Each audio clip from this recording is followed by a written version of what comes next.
नमस्कार, SBT news में आपका स्वागत है। पेश है 27 अप्रैल सोमवार दोपहर 3:15 बजे राजस्थान के विभिन्न शहरों की 15 बड़ी खबरें। राजस्थान भीषण गर्मी की चपेट में है। मौसम विभाग ने सोमवार को जयपुर, अलवर और आसपास के इलाकों में तेज हवाओं और हल्की बारिश का अलर्ट जारी किया है, जिससे चिलचिलाती गर्मी से जूझ रहे निवासियों को कुछ राहत मिली है। मौसम विभाग के अधिकारियों ने बताया कि राज्य के अधिकांश हिस्सों में लू चल रही है और अधिकांश क्षेत्रों में अधिकतम तापमान वर्तमान में 44 डिग्री सेल्सियस और 46 डिग्री सेल्सियस के बीच है, जो सामान्य से अधिक है। मौसम विभाग ने कहा कि 28 अप्रैल से 30 अप्रैल के बीच मौसम में अधिक उल्लेखनीय राहत मिलने की उम्मीद है, जब राज्य के कई हिस्सों में गरज के साथ बारिश, वर्षा और यहां तक कि छुटपुट ओलावृष्टि भी हो सकती है। राज्यसभा के सभापति ने सदन के उन 7 सदस्यों की भारतीय जनता पार्टी में विलय को मंजूरी दे दी है, जो हाल ही में आम आदमी पार्टी से अलग हो गए हैं। राज्यसभा सचिवालय द्वारा सोमवार को जारी सदन में विभिन्न दलों की सदस्य सूची में आम आदमी पार्टी से अलग होकर भाजपा में शामिल होने की घोषणा करने वाले सदस्यों के नाम भाजपा की सूची में आ गए हैं और पार्टी की सदस्य संख्या 106 से बढ़कर 113 हो गई है। प्रधानमंत्री नरेंद्र मोदी ने सोमवार को निस्वार्थ सेवा के महत्व पर जोर देते हुए कहा कि यह एक मजबूत और दयालु समाज की नींव है। साथ ही उन्होंने नागरिकों से सद्भावना के कार्यों के माध्यम से एक दूसरे को प्रेरित करने का आग्रह किया। प्रधानमंत्री ने सोशल मीडिया पर लिखा कि राष्ट्र की सच्ची शक्ति उसमें नागरिकों की निस्वार्थ सेवा भावना में निहित है। यह लोगों को एक दूसरे को प्रेरित करने के लिए प्रोत्साहित करता है, साथ ही हमारे समाज को और अधिक समृद्ध बनाता है। प्रधानमंत्री मोदी ने संस्कृत का एक श्लोक भी साझा किया है, जिसका अर्थ है, पेड़ खुद तेज धूप सहन करते हैं, फिर भी दूसरों को छाया देते हैं, उनके फल भी दूसरों के लिए होते हैं। देशव्यापी गौ सम्मान आह्वान अभियान के तहत सोमवार को अलवर शहर में गौ भक्तों और विभिन्न सामाजिक धार्मिक संगठनों ने एकजुट होकर गौ सम्मान दिवस मनाया। इस अवसर पर शहर में एक भव्य रैली का आयोजन किया गया, जिसमें शामिल गौ सेवकों ने गाय के प्रति अपनी श्रद्धा प्रकट की और सरकार से गोवंश के संरक्षण व सम्मान के लिए कड़े कदम उठाने की पुरजोर मांग की। सोमवार सुबह अलवर के भवानी तोप चौराहा पर बड़ी संख्या में गौ सेवक और आमजन एकत्रित हुए। यहाँ गौ सेवकों ने राष्ट्रपति, प्रधानमंत्री, राजस्थान के राज्यपाल और मुख्यमंत्री के नाम जिला प्रशासन को एक ज्ञापन सौंपा।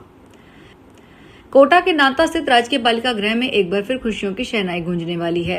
यहाँ रह रही 2 अनाथ युवतियों के विवाह की तैयारियां शुरू हो चुकी है। उनके लिए पूरे राजस्थान में दूल्हे की तलाश की जा रही है। खास बात यह है कि इन बेटियों के लिए केवल राजस्थान के युवकों से ही आवेदन मांगे जा रहे हैं। बालिका गृह प्रशासन ने विवाह प्रक्रिया को पूरी पारदर्शिता और जिम्मेदारी के साथ आगे बढ़ाया। अब तक 5 युवकों के आवेदन प्राप्त हो चुके हैं, जबकि 50 से अधिक पूछताछ कॉल्स भी आ चुकी है। आगरा के थाना मंटोला क्षेत्र में डिवीजन चौकी के पास स्थित एक केमिकल फैक्ट्री में आज सोमवार को अज्ञात कारणों से भीषण आग लग गई। देखते ही देखते आग ने विकराल रूप धारण कर लिया। फैक्ट्री में रखे ज्वलनशील रसायनों के कारण आग की लपटें तेजी से फैल गई। सूचना मिलते ही पुलिस और फायर ब्रिगेड की कई गाड़ियां मौके पर पहुंची। दमकल कर्मियों द्वारा स्थानीय लोगों की मदद से आग पर काबू पाने का प्रयास जारी है, लेकिन केमिकल पदार्थों की अधिकता के चलते आग बुझाने में काफी कठिनाई का सामना करना पड़ रहा है। बॉम्बे हाईकोर्ट ने तोतों को लेकर एक बेहद दिलचस्प फैसला दिया है। हाईकोर्ट की नागपुर पीठ ने कहा कि तोते भी जंगली जानवरों की श्रेणी में आते हैं। पीठ ने जोर देकर कहा कि तोतों की वजह से किसानों की फसल को नुकसान होता है, तो सरकार को मुआवजा देना होगा। वन्य जीवों के संरक्षण की जिम्मेदारी सिर्फ नागरिकों की नहीं, बल्कि उनके द्वारा किए गए नुकसान की भरपाई करना राज्य की जिम्मेदारी है। महाराष्ट्र के वर्धा जिले के हगी गांव निवासी 70 साल के किसान महादेव डेकाटे से जुड़े मामले में हाईकोर्ट ने यह अहम फैसला सुनाया है और तोतों को भी वन्य जीव माना है। भीलवाड़ा शहर में एक निर्माणाधीन हॉस्पिटल में देर रात अचानक आग लग गई। अस्पताल के एक हिस्से में काम चल रहा था, जबकि दूसरे हिस्से में कुछ मरीज एडमिट थे। आग लगने की सूचना मिलते ही मरीजों को दूसरे प्राइवेट हॉस्पिटल में शिफ्ट किया गया। करीब 2 घंटे की मशक्कत के बाद आग पर काबू पाया गया। बताया जा रहा है कि अस्पताल के पीछे एक और बिल्डिंग का हिस्सा है, जहां काम चल रहा था। मारवाड़ क्षेत्र में इस बार प्रसिद्ध अंगूर पीलू की पैदावार में भारी कमी देखी गई। जाल के पेड़ों पर लगने वाले ये फल, जो आमतौर पर इन दिनों बहुतायत में होते थे, इस साल गिने चुने ही नजर आ रहे हैं। वराडा, देलदर और मंडवारिया के उन क्षेत्रों में जाल के पेड़ों की संख्या के बावजूद पीलू कम लगे हैं। सिरोही, जालौर और पाली जिलों में भी ऐसी ही स्थिति सामने आई है। ग्रामीणों के अनुसार पीलू को सुखाकर दुधारू पशुओं को खिलाया जाता है, जबकि ताजे फल लोग चाव से खाते हैं। रंग बिरंगे और स्वादिष्ट होने के कारण ग्रामीण इसे इकट्ठा कम बाजारों में बेचते हैं, जिससे इसे मारवाड़ के अंगूर की उपलब्धि मिली हुई है। झालावाड़ जिले के रटलाई थाना क्षेत्र के जितापुरा गांव में रविवार शाम एक पति ने अपनी पत्नी को कुएं में धक्का दे दिया। हालांकि कुएं में पानी कम होने के कारण ग्रामीणों की मदद से महिला को सुरक्षित बाहर निकाल लिया गया। उसे आंख के पास चोटें आई है। पुलिस मामले की जांच कर रही है। पीड़ित महिला कंचरबाई ने बताया कि उसका पति राय सिंह उसे प्याज की फसल में पानी पिलाने के बहाने खेत पर ले गया था। जब वह कुएं में झांक रही थी, तभी पत्नी राय सिंह ने उसे पीछे से धक्का दे दिया। दिल्ली की मुख्यमंत्री रेखा गुप्ता ने राजधानी में बढ़ते तापमान और लू की गंभीर स्थिति को देखते हुए हीट वेव एक्शन प्लान 2026 की विस्तृत समीक्षा कर उसे और प्रभावी बनाने के निर्देश जारी किए हैं। मुख्यमंत्री ने स्पष्ट किया है कि इस वर्ष सरकार ने अपनी रणनीति को पिछले वर्षों की तुलना में और अधिक वैज्ञानिक और प्रभावी बनाया है और स्कूली बच्चों, निर्माण स्थलों पर कार्य कर रहे श्रमिकों का तो विशेष ध्यान रखा गया है। साथ ही पक्षियों और पशुओं को पानी पिलाने की उपलब्धता पहुंचाने के लिए विभागों को विशेष निर्देश दिए गए हैं। हीट वेव पीड़ितों के लिए विशेष टीम तैनात की जा रही है। सभी 13 जिलों में 339 से अधिक स्वास्थ्य केंद्रों को अलर्ट पर रखा है और 30 से अधिक अस्पतालों में विशेष 5 बेड वाले कूल रूम तैयार किए गए हैं। रुपया आज सोमवार को शुरुआती कारोबार में 11 पैसे टूटकर 94.27 प्रति डॉलर पर पहुंच गया।